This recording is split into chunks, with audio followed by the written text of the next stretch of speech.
Hello, all. Once again, you are up front with Frank Rothstein on Sky's Crescent Radio at skyscrescentradio.com. That's S-K-Y-E-S if you're wondering about the spelling. And I'm taking management to court to get rid of the E in Sky because it's sort of like a thing I have to remember to say. So I want to be S-K-Y. It's like the way it is. But S-K-Y-E-S, crescentradio.com. And if you'd like to email us and tell us which way you prefer the word sky to be spelled, write to us at skyscrescentradio@gmail.com. We want to hear all of your spelling lessons and hear about grammar lessons. We want to know what you're thinking. So anyway, it's been another interesting week in Gotham City. Everywhere is Gotham City. Do you know where Gotham City is? That's from Batman. And at the beginning of the show every week, there was the narrator or the announcer, and he would open up every show saying, another sunny day in Gotham City, or any other thing in Gotham City. And that sort of became a catchy thing for a while. And I remember it. Damn, I'm getting old.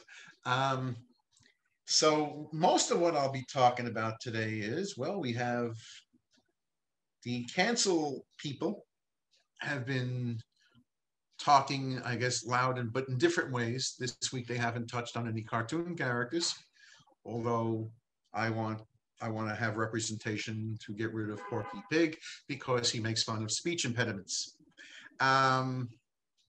Mostly, I'll be talking about that, but I'll be talking about who's doing what and later on. But we did watch the Grammy Awards last night.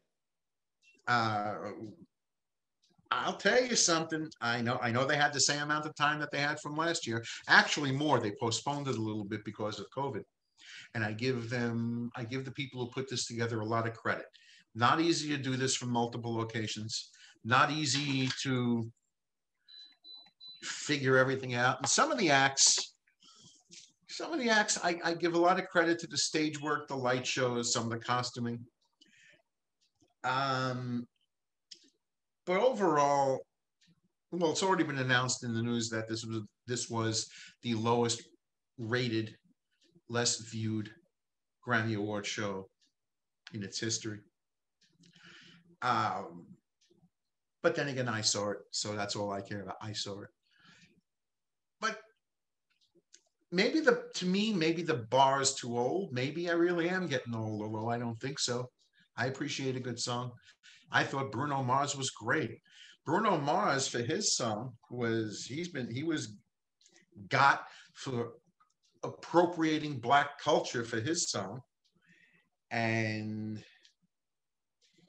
I thought he was great. He borrowed a lot from Motown.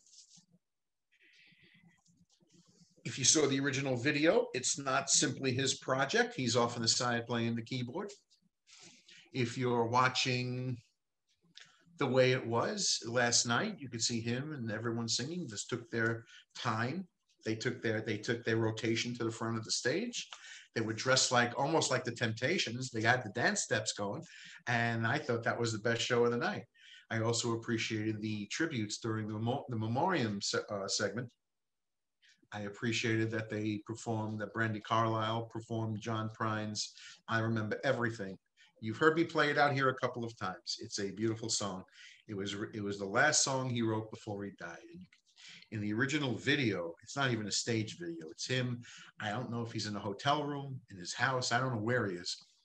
But you could see he's sitting in a chair. His neck is bending in one direction. You could see he's not a well man. He wound up dying of COVID, by the way. But you could see he's on the tail end of life, and he's writing this song about remembering everything in every town, and he remembers everything, every song, every tune every song he sang on a guitar out of tune. That was one of his lines. I thought, again, Bruno Mars was the best of the evening of all the performers, because he did a great job covering the Little Richard music. But we're just sitting here talking to Jade, and before I forget, of course, I do not want to be remiss. Sitting with us on the other end of this technology in a different location in her house is, of course, Jade Zabrick. And we were sort of agreeing that the show could have been better for one reason or another. Actually, for many reasons, the show could have been better. More than likely, the spotlight, when you start looking at the news clips and on the internet, or whether I don't know how much you're going to do it on television, but people talk for a while.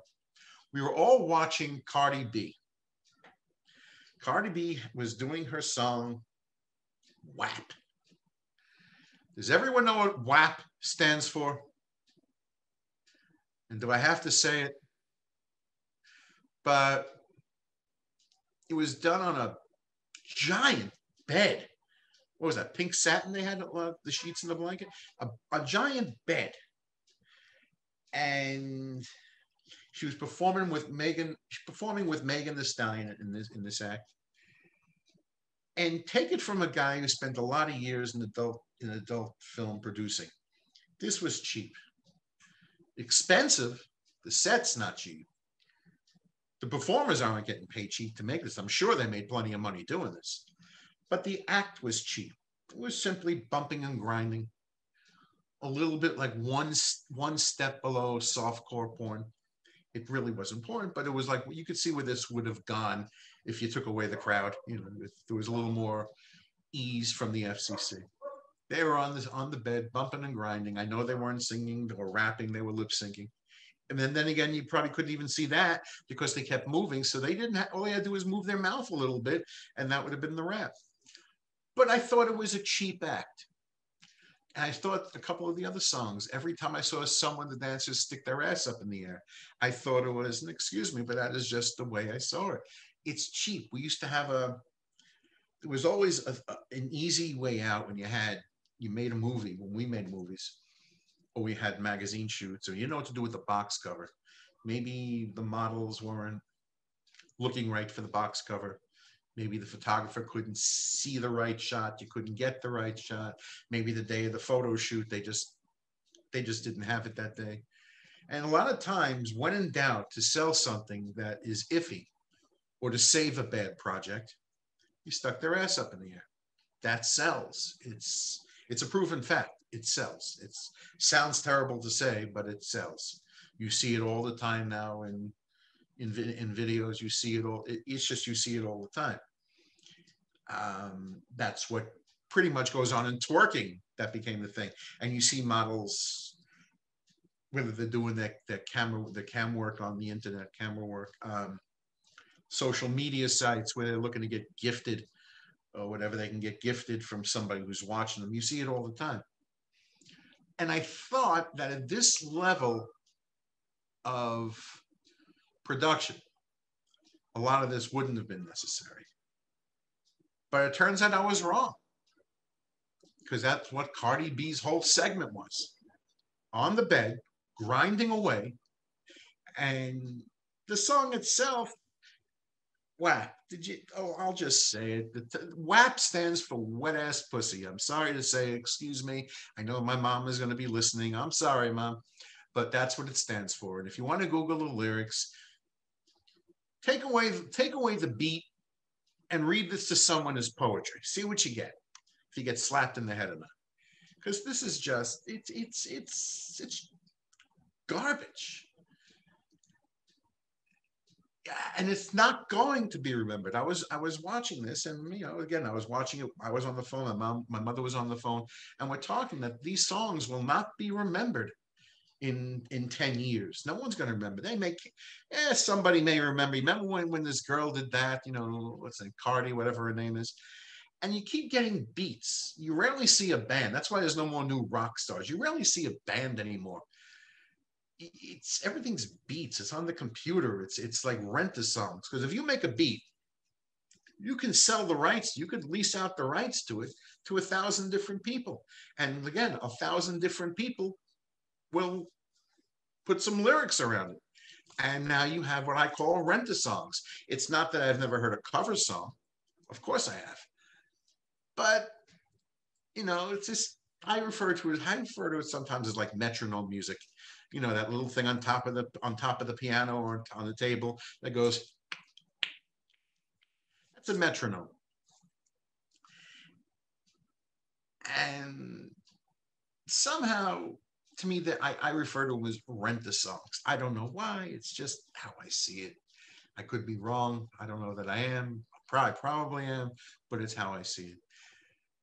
But again, I noticed that a lot of the music you hear now, especially rap, hip hop, whatever, even in some forms of pop, a lot of forms of pop, they're just not good, and you don't really remember them anymore. You don't remember all the songs.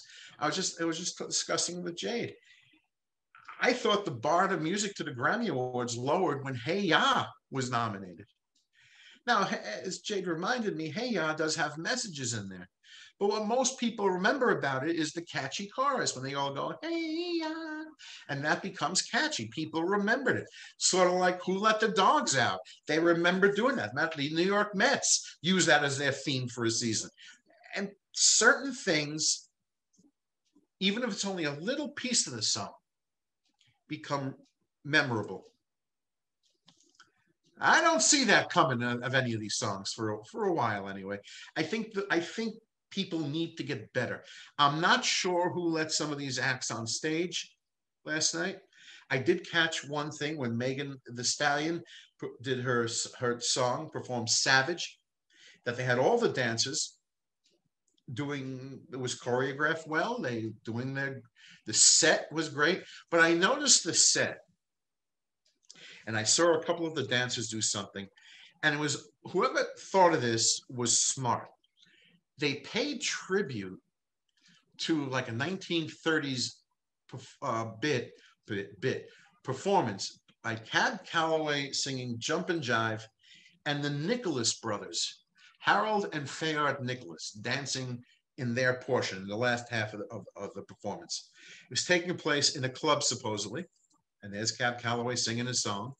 Then he just it segues into the dance setup.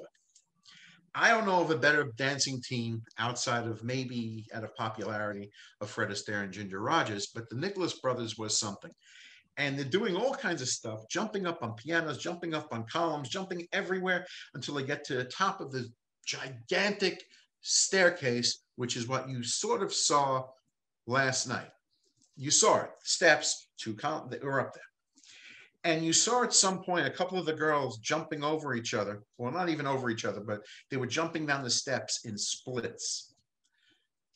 And that's what the Nicholas brothers did in, I forgot what year it is, late 1930s, mid 1930s. And it was a terrific dance piece that's generally regarded as one of the greatest dance numbers in the history of entertainment. And I like the idea that they did this last night. That was a big plus. The song itself, well, I'm glad she won awards. She did good last night. I was sorry that Beyonce, who set the record for all-time wins, both female and in general, did not perform. I was hoping she would. Again, I was very happy with Bruno Mars. I thought he did a great job, as always. He's fantastic. And that's just what I thought. Generally, what I'm thinking is, my general message, as with almost every other time, is get better. Just get better. It takes a lot more effort to do at least the way I was taught, more effort to do a bad job than a good one. Yeah, that's just how I think about it. The other part, since we were talking about who's being canceled and who's not, well, I don't know how this all became such a big thing with Piers Morgan getting fired or losing his job in England. On like Good Morning Britain, but Sharon Osbourne on her show is now under social media attack. Or it's not a big thing to simply agree with somebody and whatever Piers Morgan said. I didn't hear anything racist out of him. I do think that whatever his relationship with Meghan Markle was, or whatever he was hoping it would be way back when, that didn't pan out.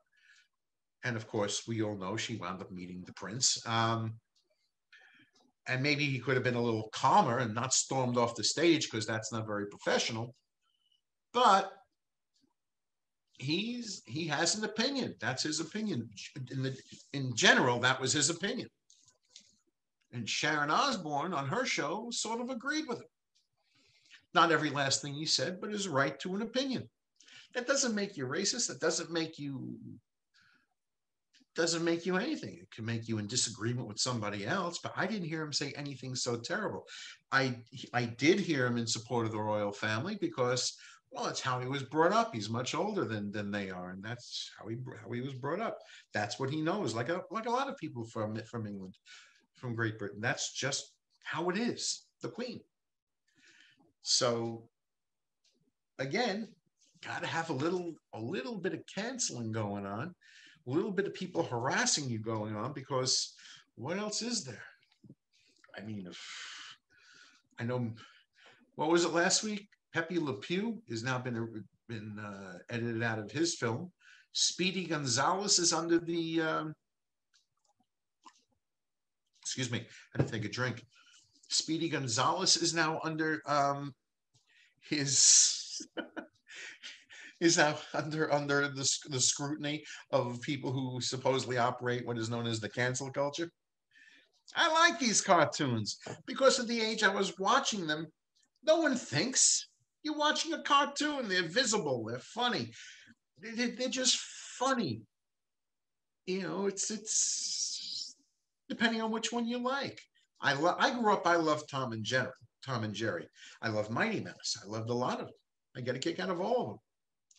But now, in the I keep going to the Cocteau Plan way of the world, and this is the way it is. But I've noticed that a lot of the films that people are looking at is to they're picking and choosing segments. Let's just stick with that for a second. Picking and choosing segments. I'm not going to go with the color or this or that. I know Al Jolson's going to be up on the list soon because he was obviously in blackface. But these are all 100-year-old movies. We're coming up on 100-year-old movies, 90-year-old movies. And again, I keep saying you just cannot erase history. I mean, there is some parts of history that could be, erased. We wouldn't miss all that much, but really you cannot erase history. And I'm trying to find the title, which I should have looked it up before, and I'm sorry I didn't. There is an old movie with the late actor Paul Robeson. I don't know who anyone out here was familiar with Paul Robeson, and I really wish I could I wasn't able to find the title of it. It's a silent movie, and he's playing like a small town preacher, and he's no damn good in this movie. His character, he was great in this. It's an all black cast, an all black movie. That was the idea of it. Again, at times when there wasn't a lot of work for people of color, they created an all black movie. That's great. The movie itself is good. I just wish I had the title of it. I'm sorry.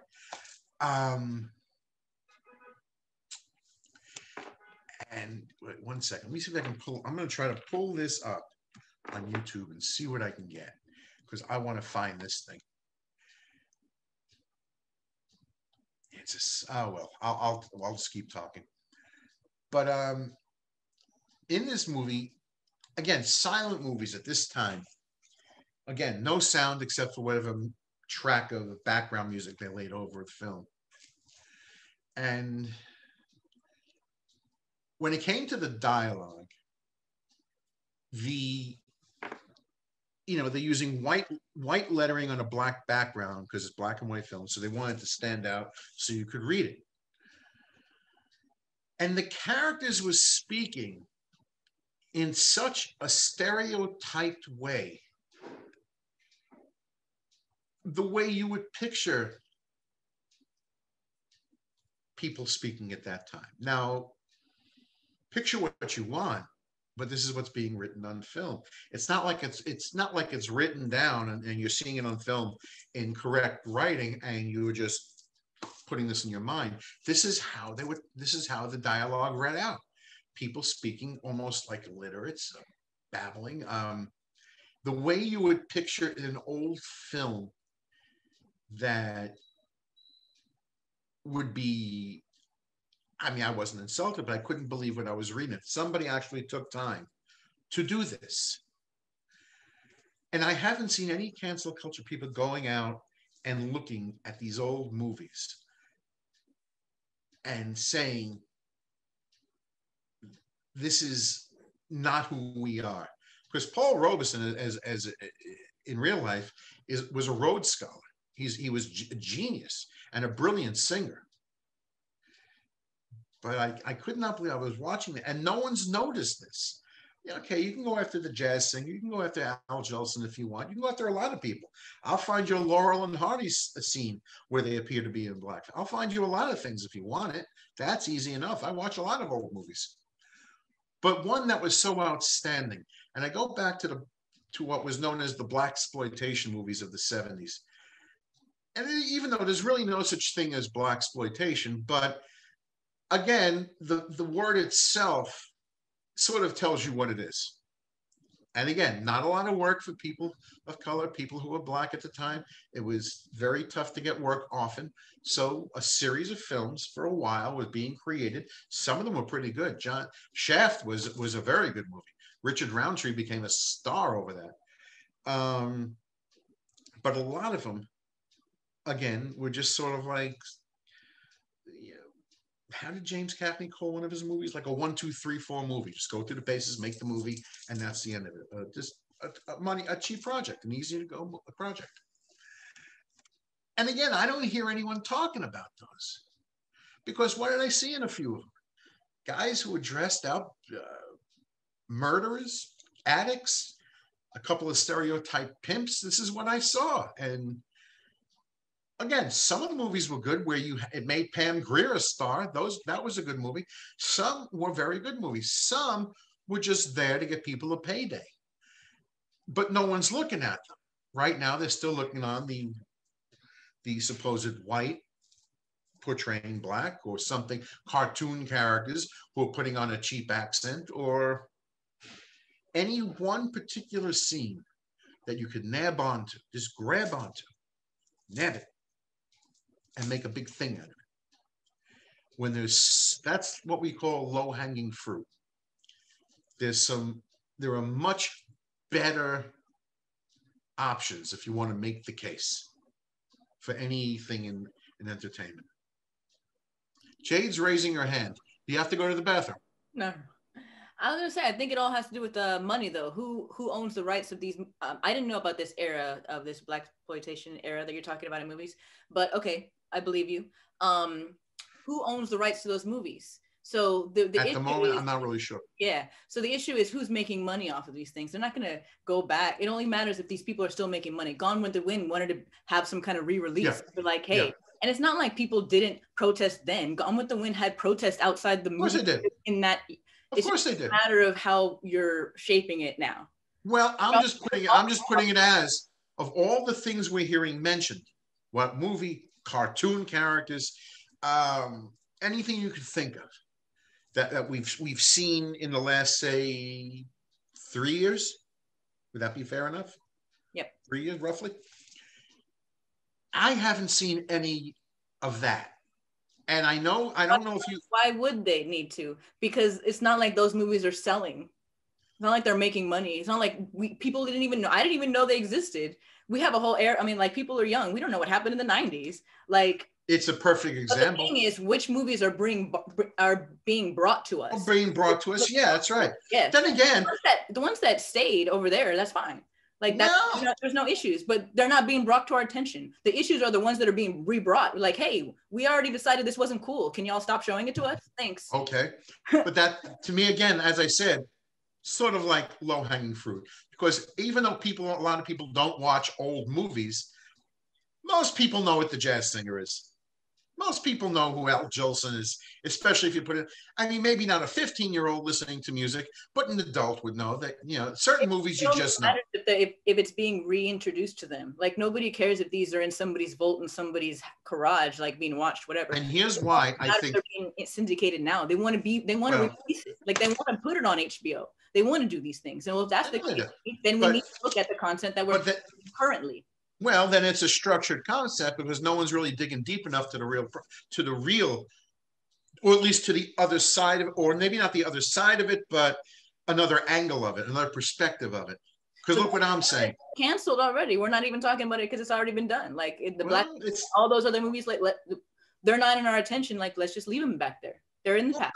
They'll be on. They're on every now and again, once in a while, rarely, but they're on. They're not big money making movies now, but you'll find Shaft on once in a while. I mean, that's one of the outstanding movies of all time. Shaft, a great theme song. Everyone knows the theme song. If you know music, you know the theme from Shaft. Is Shaft a movie that belongs in this category? Is he getting canceled for something? He's not getting. Sorry, I don't know. No, he's not getting. No, Richard Roundtree is not supposedly getting canceled, but it was the beginning. It was the beginning of an era of film where there's some really good movies, and then some people just want to cash in on the movement. They want to cash in on the trend. You know what I mean? That can happen with almost anything you sell, anything. So some movies are really good, which is true, and some movies, it's you could have made something different instead, something like that.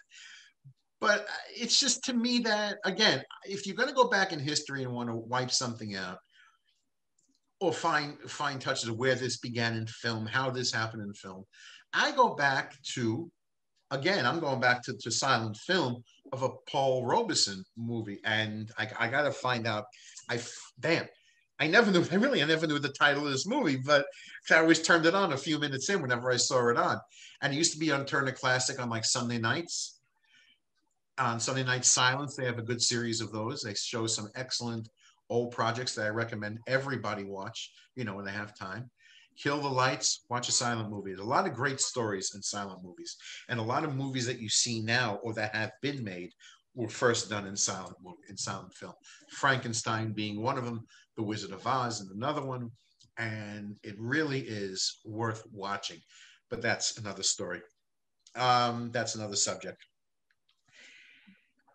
I just think that we're going to selectively pick and choose, get more bang for the buck, so to say. That's great. But I mean, if you want to bring one out, just to me, bring one out and say, look, this is not how we are. I understand that we're representing our culture, that we're understanding our people. This is not how we are. Because again, there are certain films that they just, But then again, I don't know if you ever watch on the YouTube series. I don't know if anyone's on YouTube watching when they review a song. Why I say some of these things are fake, and some of these things are just like created. So everyone's offended by the same things. I don't know how that is, but okay. I'm watching a series on YouTube. A lot of hosts go on there and they review a song. You ever see that, Jake? They review a song. They pick a song, pick any song you want from whatever era. They did Tom Jones. Which song was he singing? They just pick any song you want. And everybody does their act like they're watching it for the first time. And they have these reactions. Pretty much 9 out of 10 hosts have the same reaction at the same spot of the song. I mean, sometimes the singer doesn't even get the first note out. They give you like wow, did you hear that? Wow, look what they did. It's all to me structured. It's you have all these people on YouTube, all the hosts, all the channel hosts, the people on camera, reviewing the same song and having the same reactions at the same exact spot. How could that be? And pretty much similar reactions. How could that be? I've never heard anyone say, yeah, they liked it, but me, I can take it or leave it. It doesn't happen. It just doesn't happen. So again, to me, it's structured. And I know everybody who's making money on the other end wants to continue making money. So they're not going to put up too much of a fight because let's face it, production companies really don't care about your product or your movie. And if they've already made money on your movie, what do they care? They'll put it on the shelf for a while. They'll bring it back down the road. Now Turner Classic Film has a segment now with their, what was it? Provocative movies, movies, questionable movies, where they have a whole segment explaining. They're having this conversation explaining what was wrong with this movie. What was this? What was that? Which film were they using? Gunga Din was on the other night.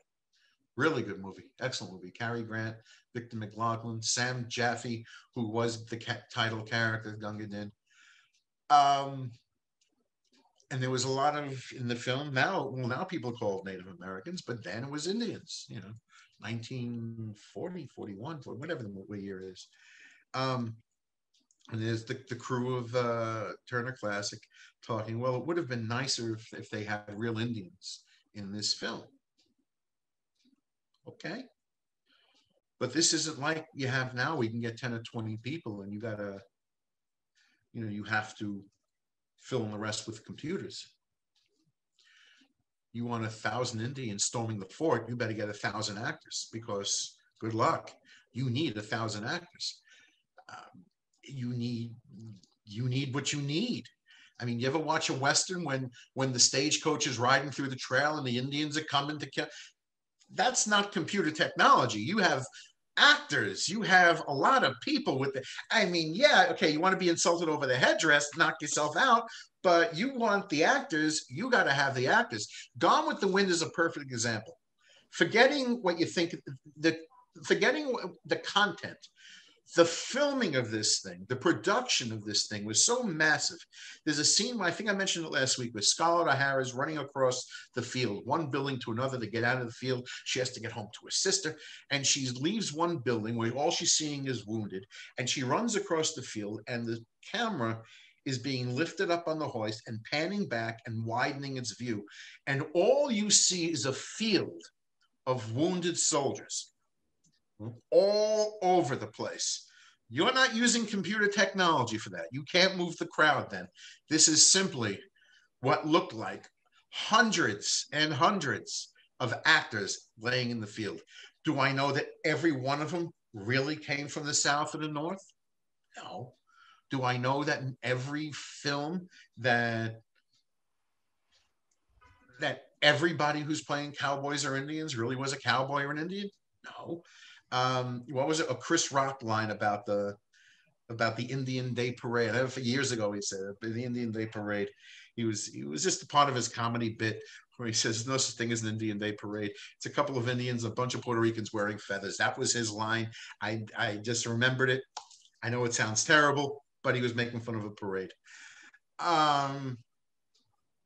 But yeah, in terms of what you were doing back then. But at least I want to say something. She's still raising her hand. You got to go to the bathroom again? I get your attention. What you got? You're saying like they would have been, what, if they paid 1,000 white actors, they couldn't have paid 1,000 Native American actors.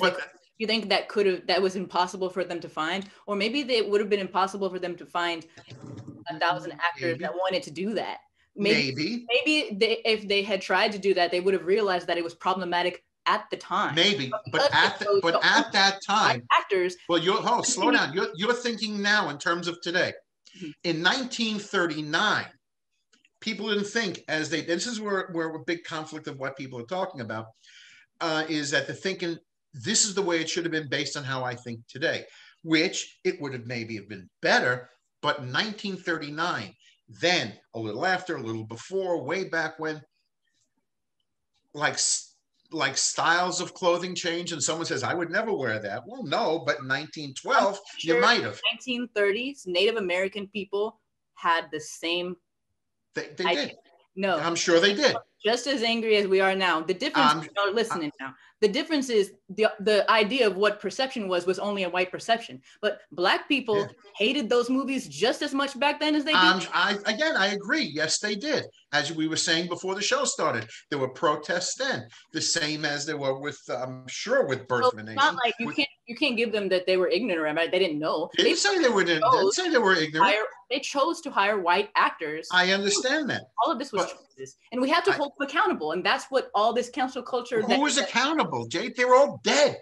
Who's making money off of the movies? Actually, right now, off of Gone with the Wind, unless the rights have been sold off, which I haven't checked, it would still be maybe the original studio. Maybe, I'm not really sure exactly, but. In 1939, the option then, right or wrong, was this is how it was. The camera work, I still say, was amazing, but I understand what you're saying. And again, I said, for good or bad, right or wrong, this is the way it was.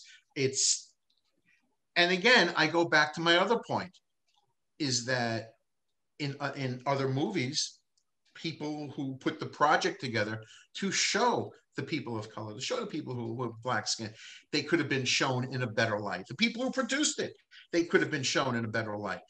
And especially if I'm looking at a pegboard, and it wasn't even really a pegboard, it is overlaid the white stencil over the black background so you could see it on film. Somebody had to say, and I get this had to be some idiot in production saying, yeah, this is the way we want them to speak. This is the way you're going to type it out. This is the way it's going to be. And how I knew that was wrong. But again, if you're going back to my original thing, if you want to go to the so-called canceling, which I know you don't agree with anything I'm saying, if you want to go back to the cancel culture of just make sure that these people aren't making more money. That's all it is. Cool. Well, someone's going to make money on it. Then, cool, whatever. Listen, Turner Classic is not there not to make money. We know that already. They can say what they want. Royalties going to the movie, to the studio. Follow the money. Follow the money. Money like that, I can tell you, money like that, it's leased out. Films are not, it's not like every time it shows, they get a check in the mail. It's leased out in blocks of time. So I don't know when Turner Classic did get this product, when they get Gone with the Wind. But I remember we used to sell movies to cable companies in 10-year blocks. And you get a check based on the price that was agreed upon then. And of course, the people who are airing it make more money than you do. But they are usually assigned in blocks of time. I'm not sure exactly. I have to look up again which studio did it. I'm not sure the terms of the lease, the terms of the agreement, the rights agreement. But that is generally how it's done. So who's making money? If they made money, it could have been 8 years ago. And they're coming up for renewal soon. That's just what I know. That's just the way I see it. It's fine. And whatever happened 5 years ago, more. What we're talking about is what's happening now. And let's stop it now. We get it. It was horrible back then. We also thought it was horrible back then. Maybe people just but there's no way in the world people are going to stop making movies. Not make much of it. Not make the money. Not make the money. This is not happening. No one's not going to make money on this. If they get the controversy, if they get the publicity of people being angry over it, it's worth showing it. The worst thing that a studio could do is shelve the movie. Just shelve it. Leave it in limbo. It's the worst thing. Themselves, not worse for the world. No, not the world. The world will keep spinning either way. Yes, people, you're hearing Jade and I talk about it again. Here we go. But like, who are we thinking about?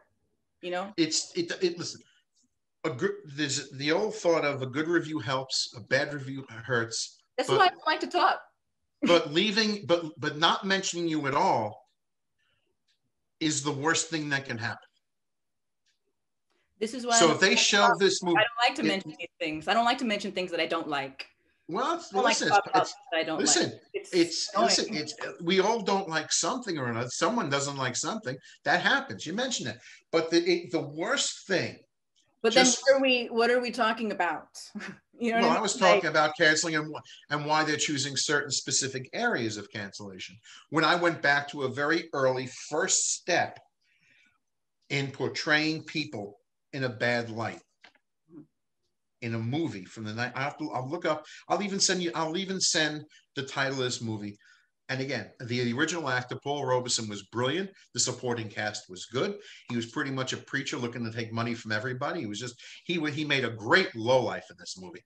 But the movie itself, the way people were portrayed, if just by the dialogue alone, like all good people, but the way it was cast, the way they were speaking, it does not need to be examined by people who want to cancel one thing or another, or just to show it, and what is this, then I don't know what else should be. That's why I think that it's like an anti kind of cancel stuff, because the people who actually canceled it don't talk about it.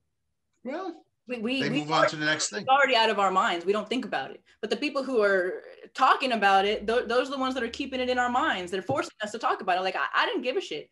I'm sorry, I didn't mean to cuss, but I'm sorry. That's okay.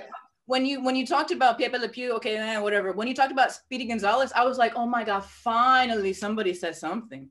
Like, for real? Like, I've been my whole life thinking these things and nobody's ever said anything. And now when somebody finally says something, I'm like, well, like I said, nobody's talking. Well, let's get away from color for a second. If that's the case, we want to go after cartoon characters, go after Porky Pig. He stutters at the end. Let's just dissect every last thing you can get someone on. And there really is a lot. Why not? People with speech impediments have feelings. Why not? It's as good a reason as any to go after a cartoon character. That is just, unfortunately, for good or bad. Well, unfortunately, for good or bad, that is how I see it. If you're going to go after one thing, you can go after anything. And that is just how I see it. There are so many things what's wrong with that? What's wrong with questioning everything? Oh, question everything. Yeah. Just question it for good, proper reasons. Well, and some of them sound ridiculous. Some of the questions, I'm waiting. Again, I was laughing when they got rid of Elmer Fudd's rifle. Violence. Kids shouldn't see violence. It's Elmer Fudd. Shh, be very, very quiet. I'm hunting rabbits. That's all he ever said. He never shot anybody. He had this big barrel, if you remember the rifle, with the big opening on the thing. He shot it, and he either backfired in his face, or he got shot himself, and all he did was have soot all over his face. Or when I couldn't kick out when Bugs Bunny put the thing in the hole, it came up behind Elmer. He shot himself in the ass. It's just stupid cartoons. But to little kids watching, they're fun.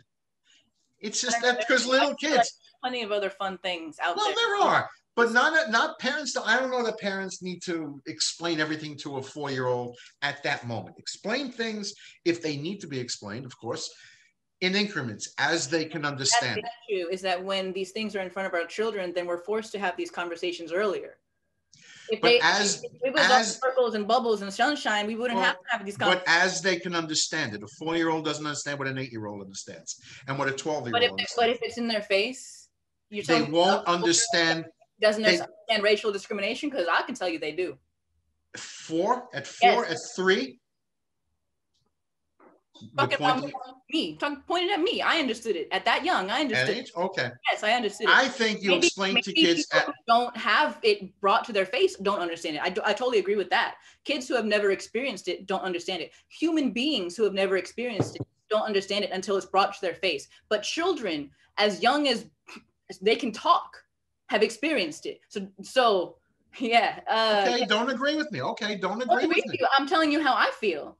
I'm not even talking about anybody else. I'm talking about how I feel. I felt it. I felt it my whole life. I understand that. I appreciate that. And I don't talk sometimes because sometimes I don't have the energy but it's just, well, it's overwhelming. I still go with, you may have heard me, well, we were still in the studio talking about this way back when we were talking about one of the conversations about racism, and I brought up the former late heavyweight champion Jack Johnson as a good study in the case of racism. Yeah, that was one thing, and I brought that up. And again, I'm talking about 1905, 1910. I'm purposely going back to where, obviously not the date where it began, because it goes back thousands of years. As long as there were two humans talking, someone's going to hate something or someone. It's just, we'll hate the guy over there. It's just the way it goes. There's equal hate and hating. Well, I'm just saying that as long as we go back, as humans go back, someone's going to hate someone or something. It's just the way it is. It's not a pleasant thought, but it is the way it is. And I use Jack Johnson as a good focal point only because of the racism towards the Black, towards African American, towards the culture. And I thought it was a good example, even though not many people are boxing fans, but you can be appreciative of the story of Jack Johnson. And why I say that is, well, whatever the term Great White Hope means now, at that time, that phrase was created because they were bringing an old former white champion. White America could not handle that there was a Black champion that was so good he wasn't being beaten. Nobody could beat him. So they brought out what they thought was a former great champion who was really like 5 years retired, 80 pounds overweight. His training camp became more of a diet clinic, and he wound up getting the crap beaten out of him. But the term for this guy was to save white America. We were bringing out the Great White Hope. That was Jim Jeffries. It failed, and Jack Johnson laughed. He respected the fighter as a former champion, but he laughed at what happened. He was just toying with him and beat that he was a great fighter, but his life and the way he was treated, that is the study. Why do you think I'm mentioning a movie that probably very few people ever heard of? Yeah, because that's where it starts. Of course. Way back when. That's not where it started. That's like kind of like closer. That's in the middle, but that's not where it starts. But what is that story? Is that story your way of proving that you know racism exists? Because if you know racism exists back then, how is it so far-fetched that it would still be like really prevalent now? Like that story was not a once in a lifetime story. That story happened over and over and over and over. You think that he's the only person that, well, like I said, as you've heard me say, had an interracial marriage? As you've heard me say before, history should not be erased. You're supposed to go back and say we could do better. But that's what I think. That's history. But that's an old thing. Not just for race. That's for almost anything. History repeats itself. So getting rid of it to me is never an answer. It's there. It's just there. I hate to say it, but yes, Columbus did sail the ocean blue. George Washington, I can't tell you if he chopped down a cherry tree. Maybe he did, but he did cross the Delaware. I can tell you, a lot of things I know did happen. Good things, but you also have to tell me the bad things too. And that's I'm telling you the bad things. I will tell you the bad things. You haven't. So Christopher, I have. Ancestor of mine. So I know the bad things that he did to my own people. So like. But the audio just wobbled out. Say it again. What was? Like Christopher Columbus discovered, or was America. Supposedly, yeah. He still supposedly discovered America. He still did a whole bunch of other horrible things. And yes, he did. Learning history is about learning both of those things. It's about not. That's just right. One little but again, I'm not saying don't learn it. I'm saying don't get rid of it. Well, I'm not saying I'm saying not. No one should get rid of it. That's why it's called on popular culture. If you want to talk rather than cancel, that's fine. Rather than cancel, but rather than cancel, let's adjust it. Let's fix it. Let's improve on it. Let's not do things cheap. Let's do it the right way. Let's put real effort into it. And let's find out in film where it began. And there's not much more in film than going back to 1920s, 1910s, there wasn't much going on. 1910s, it was mostly vaudeville acts or stage acts being filmed early on. But in 1920s, when the films were first being made, that's where it began. And that really isn't a bad topic, Jade. It really isn't. It's not a bad topic. And if you think I don't have to have a different color skin to understand what's out there. If you want me, I mean, you didn't even think it was possible for a 4-year-old to experience racism. I didn't say that. I said explain. No, I said explain it to kids as they need it explained in a way they can understand it. Because 4-year-old minds are not developed like, say, a 14-year-old's mind. It's just different. They're young. They may not understand all the language. They may understand what you're seeing. And if mom and dad sit there, then they may understand that too. But not every little kid needs to be, not every last detail. Let's put it that way. In increments, as they can accept it, as they are capable of dealing with it. And that's not just for this. That could be for any subject. I would not expect to give my 12-year-old the keys to my car and say, go drive, even though some do take the car. But I would not I know you think I'm crazy for saying that, but there are certain things I don't expect that little kids can understand when really all they're watching is cartoon characters making fool of themselves. Kids are a lot smarter than you think. Yes, they are. In certain areas, yes, they are. A lot more than you think. They're ready for these conversations. And honestly, they're teaching us more than we were, or the generations above me, or the ones below me are teaching more, because they understand the whole gayness thing. They're totally cool with it. Like, they're just so open-minded and amazing. Like, we need of course. We can talk to them. The problem is we have people who have not had this education, who are adults right now, who are preaching. And we know these answers. Children know what's good, what's not good. You know, hate is bad, love is good. You know, hate is all, that's an oldie but goodie. Yeah, hate is bad, love is good. Yeah, peace and love. That's Ringo Starr. Peace and love. That's his thing. That's just the way it is. Yes, that's always a good thing. That's been around for a long time. And if white or black can be at those marches and understand why they're there. Yeah, they could. Some, yeah. Some not. Ones that you allow. Not. Well, some not. Some just don't. Some are not ready. That's okay to say. Some kids are not ready. You're disagreeing. Are you assuming that every last child is a genius? No, not a genius, but able to see and learn the world and not learn it in a bad way. You know? So when the kid looks at the parents, whichever mom or dad, which, by the way, there's already a thing in the school system to get rid of the phrase mom or dad. When a kid can look at mom and dad and say, what's that? That's great. What's that? And you explain it to the kid the way they can understand, in the words they can understand. I think that's great. What is this? Oh, okay. That if you heard a chime, that was my Facebook account. Somebody sending me a friend request. I don't want to be friends. I just think that, at least for me, I like to go back and see a lot of where things started. Especially, we were talking about film originally. I'm going back to the time period where it started. It didn't start at Gone with the Wind. I went back a little further. Birth of a Nation was 1915. So it goes back before. Say it again? It has a pretty understandable start. Who had the cameras? Who had the money? Like, who was I have to look at it. Was it was 1915, and it was probably some obscure studio name now. And why did they choose to produce those movies? At that time, D.W. Griffith was a major, huge director who knew how to put on large-scale productions. Like the movie or not, Birth of a Nation is a large-scale production. That's what he specialized in. That's just what he did. So it was produced. His name alone would have sold the size, given the time period, 1915, if it was released it was shot in 1914, released 1915. So you're talking about people who could still be alive from the Civil War period. They would relate to it. In which way?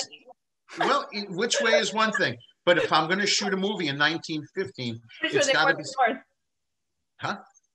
What? I didn't know what you said. Were they from the north? This is California, right? So where do these people come from? I don't know where they all came from. I can't tell you that. It was probably shot in the north. Yeah, okay, fine. But if you're going to shoot, where people from? Where do they owe their allegiance to? Where are the people who have the money that are financing this, and what do they want to show the public? And who are they? Who do they think the public is? Well, if they was shot by D.W. Griffith, it was probably shot north, and yes, he was known to have some thoughts and ideas. Yes, but just in the time period alone, if you're going to, because all places existed then. I understand. If you hated Jay, who didn't hate that? Jay, you're missing the point of what I'm saying. Your point is the fact that the movie was amazing makes. No, you missed what I'm saying. In 1914 to 15, when this came out, there are still people alive who were around during the Civil War, during the Reconstruction, of the South, during a lot of things, and they would understand them. They would know the movie. They were alive. If your grandparents were alive in 1915, yeah, they really knew it. They may not have liked it, but they knew what they were watching. They were there. Not saying that people who watch the movie today don't know what they're watching, They everyone knows there was Civil War. They did good. They liked it. Yeah, the movie did great over time. Yeah. But at that time, but in any time period, if you make any kind of a movie, you use either it's a historical fact or you use something that other people can recognize.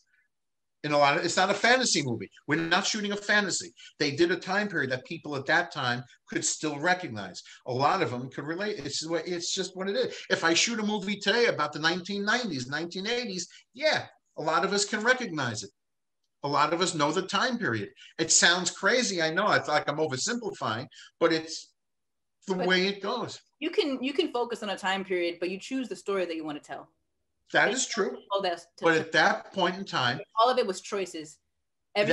You're right. That's all choices. But at that time, he chose that topic. Now, which was racist. And but then again, if you fast forward in time to the 1990s and the movie Glory with Matthew Broderick, that was a whole different shape of a movie. Civil War, same things, just they focused on the establishing of Black soldiers in the Union Army. That was a whole different story within a larger story. That's actually, I don't know if you ever saw it. Oh, it's a very good movie. It really is a good movie. And again, large scope. I mean, a little more technology, obviously, but a large scope, good filming, good stuff, good story. And again, focusing. Well, D.W. Griffith covered so many stories in one movie, sometimes it lost me. But in this, it was focusing on establishing a proper, well-prepared unit within the Union Army. It was set up where he was just given this rank of colonel and assigned to, and offered the chance to become a leader in the troop, in the regiment. And he's given the command of the first all-Black troop, who is pretty much there to do nothing. Make roads, clear paths. They were there to learn how to shoot the rifles of the time. They were there for a lot of things. They weren't getting paid the same as the white soldier. They weren't doing a lot of things as a white soldier. But Matthew Broderick, in his character, fought for his troop. And it is a very good movie, and he turned them into a good, excellent fighting unit. And that's, he, again, showing things in the best possible light. Started off as what they were there for, but within the scope of what he was trying to do, this movie showed how he made them, how he demanded to get this. Already you're explaining, I haven't seen this movie, but you're just explaining to me like a typical white savior movie. As you wish. Like it's Jade, the problem is where these stories are being told from. You know, it's not going to change because they're still focusing on. It's a factual story. It's not a fairy tale. They probably had him doing more things than he actually did. That's what movies do. Yeah, I don't know. They're not history. That's what movies do. They're make believe, but we should also realize that they're make believe and not hold them to be true. Well, I didn't say everything in the movie was factually true. And also realize that we don't have to. Everything is a choice. Everything you put into movies is a choice. Like, and it's made by that director. It's made by that. Do you understand what you're doing here? I just agree that I was just telling you about a movie that was showing people in the best possible light, and you're correcting me on it. I'm tell you how you don't understand how even that story is not the ideal story. Like, it needs to even be better than that, and we can get better than that by listening. In that movie, it's a very good movie. It'll be made better next. It'll be made better next time with the next movie. Cool. There's nothing wrong with that. But then again, you're correcting me for agreeing with you. But why can't that be the conversation and we go forward with it? Well, we will in the next movie. Yeah, we will. But you're correcting me and here we are, people. You're listening to us argue with each other, and I'm really agreeing with her. But okay, this is what it is. This is how we Jade and I go. We butt heads on I don't know what. We're butting heads. I like to go back to find out, like I've given out here on songs, the history of a song, how certain songs came to be, where they come from, how they were written, or how they came together.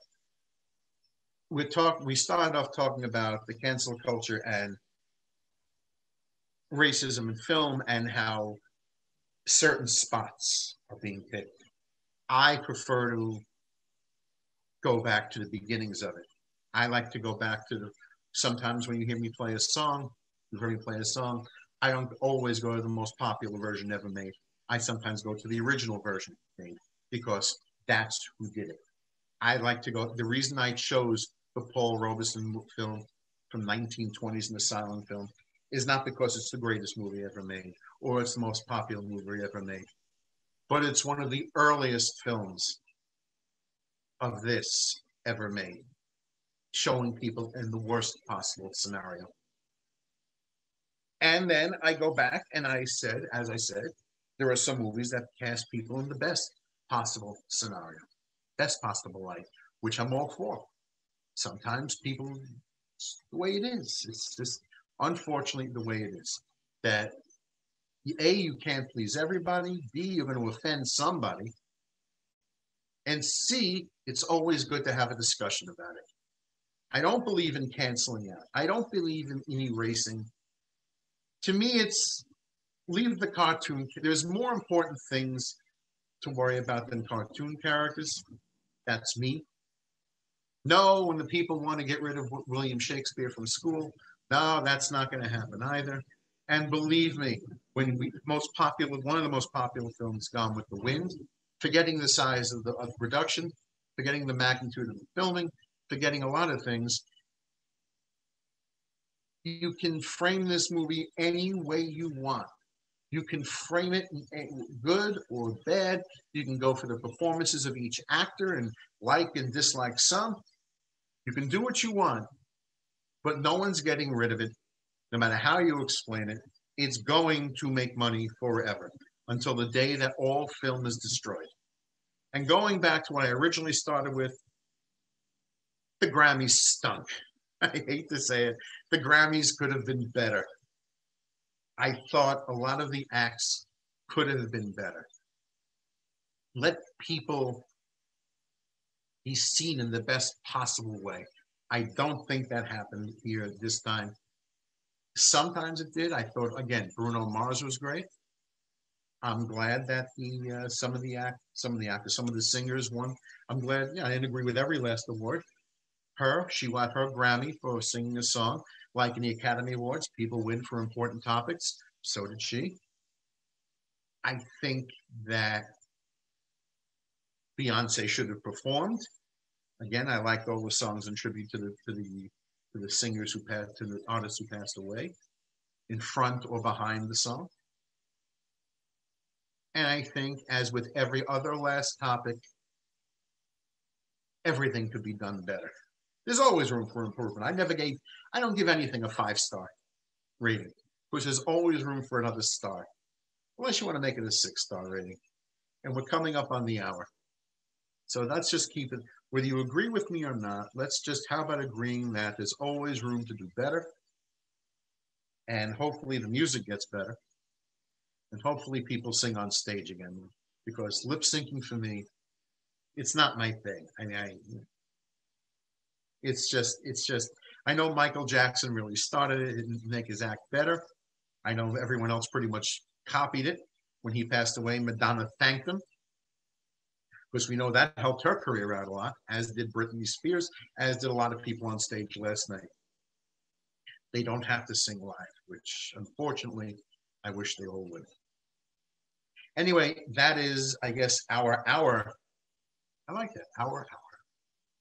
Now we'll see everybody next week. Jade, as always, good butting heads with you. Good debating with you. Come on out every time. And I will talk to you all next week. Same bat time, same bat channel. Have a good night, gang.